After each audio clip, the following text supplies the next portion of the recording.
버냉키 의장이 혼란에 빠질수록 나는 금과 은 그리고 원유를 더 많이 사들일 것이다. 버냉키 의장을 보면 대학 교수이자 박사이면서 이사분면의 사고방식으로 세계를 바라보는 나의 가난한 아빠가 떠오른다. 버냉키 의장이 아이사분면 출신이라면 그는 왜 달러를 찍어낼 때마다 금값이 오르는지를 이해할 수 있었을 것이다. 1997년에 내가 금광을 매입한 것은 전 연준 의장인 그린스판과 현 의장인 버냉키와 같은 지도자들 때문이다. 나는 이들이 달러를 붕괴시키고 있다는 사실을 알고 있었다. 나와 아내는 금 1온스의 가격이 300달러도 안 됐고 은 가격은 3달러 이하였던 2000년 이전에 가능한 많은 금을 사들였다. 저축 대신 귀금속을 투자 대상으로 고려하는 사람들을 위해 우선 은에 대해 설명하기로 하겠다. 2011년에는 은이 금보다 더 좋은 투자 대상이다. 지금 지구상에는 은보다 금이 더 많다. 금은 비축되고 있었지만 은은 원유처럼 소유되고 있기 때문이다. 머지않은 미래에 은이 금보다 더 비싸질 가능성도 있지만 내 말을 100% 믿지 말고 당신이 직접 연구해 볼 것을 권한다.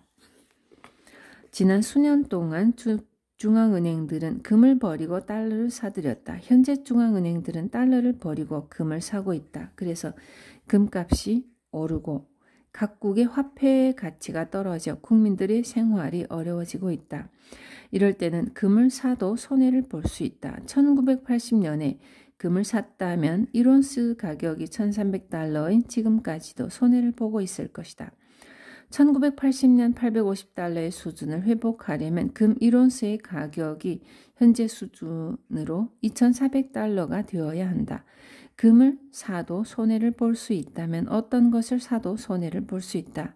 이런 이유로 안전한 투자는 모순된 말이다. 공평한 주식은 정말 존재할까? 돈에 관한 한 어느 것도 공평하지 않다. 신은 공평하지 않다. 신이 공평하다면 나도 영화배우 조니 뎁처럼 잘생겨야 할 것이다. 주식시장도 공평하지 않다. 일부 사람들은 자신들이 가지고 있는 주식보다 더 많은 것을 가져간다. 보통 투자자들은 주식을 매수하는 방식으로 주식에 투자한다. 그러나 주식의 종류가 다양하다는 사실을 알고 있는 사람들은 많지 않다. 이것은 공평하지 않다. 예를 들어 일반인들은 보통주에 투자한다. 똑똑한 투자자들은 우선주를 더 좋아한다. 간단히 말하면 우선주를 소유한 투자자들은 보통주를 소유한 사람들에게는 주어지지 않는 특혜를 받는다. 대부분의 뮤추얼 펀드는 보통주로 채워져 있다. 우선주보다 몇 단계 더 높은 또 다른 종류의 주식이 있는데 캐시플로 101 보드게임을 통해 이 차이를 배울 수 있다.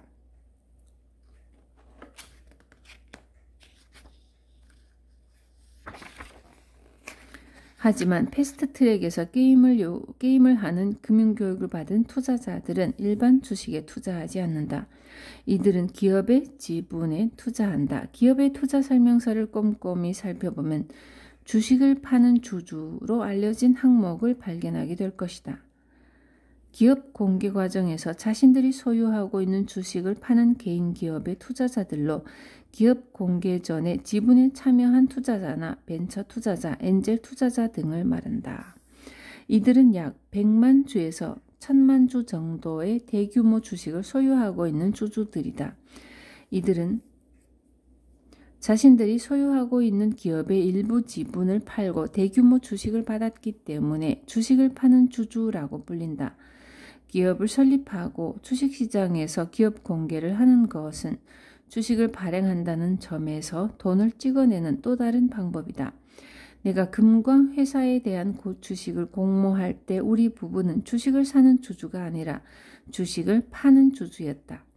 이것이 보통주, 주주, 우선주, 주주, 그리고 주식을 파는 주주의 차이점이다. 모든 주식이 공평하지 않은 이유가 바로 이 때문이다.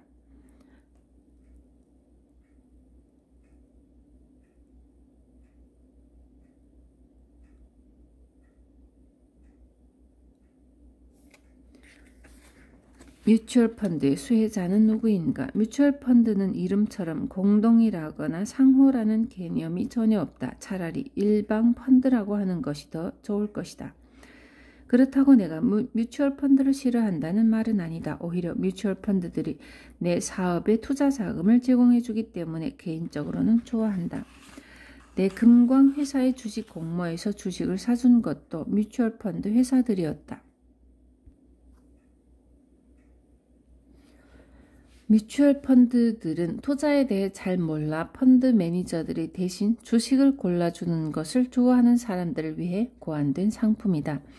투자자들이 투자금의 100%를 부담하고 위험도 100% 부담하지만 이익이 발생하면 20%만 투자자들에게 돌아가는 것이 뮤추얼 펀드이다. 뮤추얼 펀드 회사는 운용비와 기타 비용으로 수익의 80%를 가져간다. 이런 이유로 나에게 뮤추얼 펀드는 일방 펀드일 뿐이다.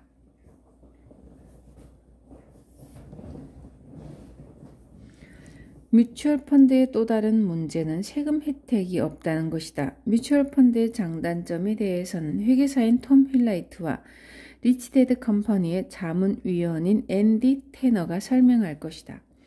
회계 전문가 톰 휠라이트의 자세한 설명.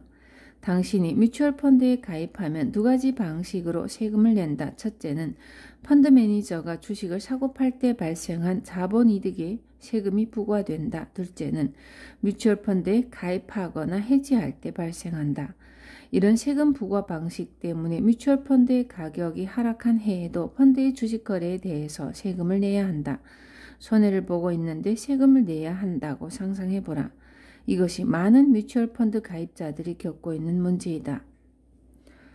앤디 테너가 말하는 뮤추얼 펀드의 장단점. 뮤추얼 펀드에 대한 장단점과 관련해 대부분의 장점들은 펀드 투자자들로부터 수수료를 받는 펀드 매니저와 펀드 판매사에게 유리하도록 돼 있다고 할 수 있다. 즉, 자금을 투입하고 위험을 감수하는 것은 투자자들이지만 운용사와 펀드 매니저들은 펀드가 수익을 내든 손실을 내든 실적과 관계없이 보수를 받는다. 여기에 달러 평균 원가법을 통해 지속적으로 펀드에 편입된 주식의 매입 단가를 낮추면 펀드에 돈이 유입되도록 할 수 있다. 기요사키의 말처럼 모든 동전에는 양변이 있다. 그리고 뮤추얼 펀드사가 더 많은 수익을 가져간다는 사실은 두말할 필요가 없다. 표면적으로 볼 때 뮤추얼 펀드, 단위 신탁, 401k 그리고 은퇴 저축의 매력은 금융교육을 받지 않고도 투자할 수 있다는 것이다. 또 여러 분야에 걸쳐 분산 투자할 수 있기 때문에 투자자들에게 어느 정도 안정감을 준다는 것도 장점이다. 문제는 이처럼 겉으로 드러난 장점들이 실제보다 더 과장돼 있다는 것이다. 나는 거의 뮤추얼 펀드로 채워진 401k와 같은 퇴직연금에 대한 투자가 절대로 금융교육을 대신하는 대안이 될 수 없다고 생각한다. 뮤추얼 펀드의 분산 투자 형식은 투자자들에게 매우 위험하다. 실제로 뮤추얼 펀드에 투자하는 것은 한 종목의 주식에 투자하는 것 이상의 통제력을 갖기 어렵다. 위험은 통제의 수준과 관련이 있다. 통제력이 적다는 것은 위험이 크다는 의미이다. 희망이나 바람이 투자 전략이 될 수는 없다. 뮤추얼 펀드와 401k 시스템에는 적어도 다음과 같은 4가지 문제가 있다. 첫째, 분산 투자의 효력이 거의 없다는 문제이다. 뮤추얼 펀드의 분산 투자는 주식시장의 폭락이나 장기적 조정 또는 장기 인플레이션을 따라잡지 못하는 상승장에서 투자자를 보호할 수 없다. 개인이 한 기업의 주식을 대규모로 살 경우 그 기업의 주가가 하락할 가능성은 투자자의 주요 근심거리이다. 마찬가지로 개인이 시장 전체에 분산 투자할 경우 투자 전체 시장이 하락할 가능성을 배제할 수 없다. 시장의 가격 역시 투자자의 통제력을 벗어나 있다. 대부분의 사람들이 현재 세계 시장이 과거 그 어느 때보다 충격에 취약하고 변동성이 높다는 사실에 동의할 것이다. 2000년부터 2010년까지 우리는 잃어버린 10년을 경험했다. 더구나 우리는 또 다른 잃어버린 10년이나 훨씬 더 거대한 시장의 하락을 맞이할 수도 있다. 다음에 재무설계사를 만나게 되면 체계적 위험이 무엇인지 물어보라. 대부분의 뮤추얼 펀드와 퇴직연금들은 장기적으로 시장이 상승하게 될 것이라는 위험한 가정을 기반으로 고객들을 모집하고 있지만 장기적으로 시장이 상승할 것이라는 보장은 어디에도 없다. 둘째, 일관성이 없다는 문제이다. 스탠더드 앤드 푸어스는 개인이 특정 기간에 실적이 좋은 뮤추얼 펀드에 가입할 경우 그 펀드가 향후 5년에서 10년 사이 이전에 기록했던 좋은 수익률을 달성할 확률이 거의 없다는 사실을 보여주는 데이터를 공개했다. 바꾸어 말하면 과거의 성과는 미래의 성과를 대변하는 것이 아니라는 것이다. 셋째, 사용처가 불분명한 수수료 문제이다. 금융 시스템에 들어가는 대부분의 비용에 대한 설명은 잘 보이지 않는 작은 글자로 약관이나 계약서에 인쇄되어 있다. 내가 아는 대부분의 투자자들은 이런 비용이 무엇이며 투자 성과에 어떤 영향을 미치는지에 대해 전혀 모르고 있었다. 리치 데드 컴퍼니가 출판할 주식 투자의 ABC에서 나는 이런 수수료가 개인 연금 저축인 401k에 미치는 심대한 결과에 대해 설명했다. 뮤추얼 펀드에 집중적으로 투자하고 있는 401k의 현재 투자 전략을 옹호하는 사람들은 현 시점에서 얼마의 수익을 내고 있는지 한번 살펴보라. 넷째, 시장 수익률을 초과 달성하는 문제이다. 오늘날 개인 투자자들이 시장 수익률을 따라가는 투자 상품을 찾는 것은 어렵지 않다. 상장지수 펀드 같은 상품들은 시장 지수를 추종한다는 점에서 개인 투자자들도 대부분의 뮤추얼 펀드가 할 수 있는 거의 모든 일을 할 수 있게 해준다. 시장이 어떻게 변하든 단지 그대로 따라하는 포트폴리오에 왜 높은 수수료를 내야 하는가? 내가 가입한 401k와 403 연금저축이나 개인연금 계좌가 시장을 따라가는 것이라면 투자 전문가가 하는 일은 무엇인가? 만일 우리가 각자의 개인연금 계좌나 401k의 과거 실적을 조사해 보았다면 시장이 상승할 때 수익률이 좋았고 시장이 하락할 때는 수익률이 나빴을 확률이 높다. 대부분의 사람들이 시장이 하락할 때 자신들도 손해를 보는 정도의 능력밖에 가지고 있지 못하다는 것은 슬픈 일이다. 이런 찬반 의견 외에도 펀드와 관련해서는 논의할 것이 많다. 사람들이 내리는 결정은 미래의 재정 문제에 큰 영향을 미친다. 나는 우리가 지금까지 살펴본 문제들이 재무 상담사와 솔직한 토론을 하게 해주고 금융 교육에 대해 진지하게 생각할 수 있는 기회를 제공해 줄 것이라고 확신한다. 앤디가 설명한 것처럼 뮤추얼 펀드, 은행, 그리고 연금 회사들은 B와 I4분면에 속한 사람들이 투자에 사용하는 자금을 제공해 주는 역할을 할 뿐이다. 금융 교육을 받지 않은 사람들에게 뮤추얼 펀드는 모순적인 의미를 담고 있다. 일방적으로 유리한 펀드이지 말 그대로 서로에게 이득이 되는 펀드가 아니기 때문이다. 분산된 포트폴리오는 정말 위험하지 않을까? 대부분의 사람들은 분산된 투자를 하지 못하고 있다. 분산된 포트폴리오가 아니라 덜 악화된 포트폴리오이다. 투자 세계의 4가지 기본적인 자산 종류는 아래 재무제표에 표시된 것과 같다.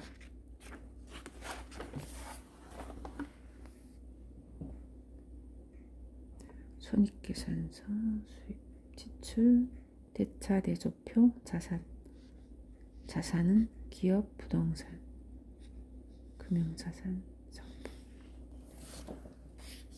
대부분의 사람들은 분산된 포트폴리오를 가지고 있다고 생각하지만 사실은 금융자산이라는 한 종류에 집중하고 있기 때문에 포트폴리오가 다변화되어 있지 않다. 금융자산에는 주식, 채권, 뮤추얼 펀드, 상장지수 펀드, 보험, 저축 등이 포함된다. 다시 말하지만 이것은 분산된 것이 아니다. 다양한 종류의 주식, 채권, 기타 금융자산의 바스켓으로 구성된 뮤추얼 펀드는 기본적으로 분산되어 있다. 따라서 개인이 여러 개의 뮤추얼 펀드로 다변화된 포트폴리오를 가지고 있다고 해도 이것은 분산 투자가 될 수 없다. 지난 2007년처럼 주식시장이 폭락하는 경우 대부분의 금융자산도 모두 똑같이 폭락한다. 워렌 버핏의 뮤추얼 펀드도 폭락장을 피해갈 수 없다. 버핏 자신도 분산은 무지에 대한 보호책이다. 자신이 하는 일을 잘 알고 있는 사람들에게 분산 투자는 의미가 없다라고 말했다. 주식 전문가이자 매우 영리한 투자가인 짐 크레이머는 자신이 진행하는 CNBC TV 프로그램에서 나는 분산 투자를 하고 있는가? 라는 코너를 진행하고 있다. 방송 시간에 시청자들은 전화를 걸어 자신들이 보유하고 있는 종목에 대해 짐 크레이머와 상담을 한다. 예를 들어 한 시청자는 나는 지금 엑손, IBM, 프록터 앤드 갬블 그리고 뱅크 오브 아메리카 주식을 가지고 있다. 또 이머징 마켓 펀드, 머니마켓 펀드, 금 상장 지수 펀드, 채권 펀드, 리츠, S&P 500 인덱스 펀드를 가지고 있는데 조금 전에 대기업 배당주를 샀습니다. 과연 내가 분산 투자를 하고 있는 것인가요? 라고 물어보기도 한다. 짐 크레이머는 시청자의 분산된 포트폴리오를 분석해준다. 위에 언급한 시청자의 포트폴리오는 전혀 분산되지 않았다.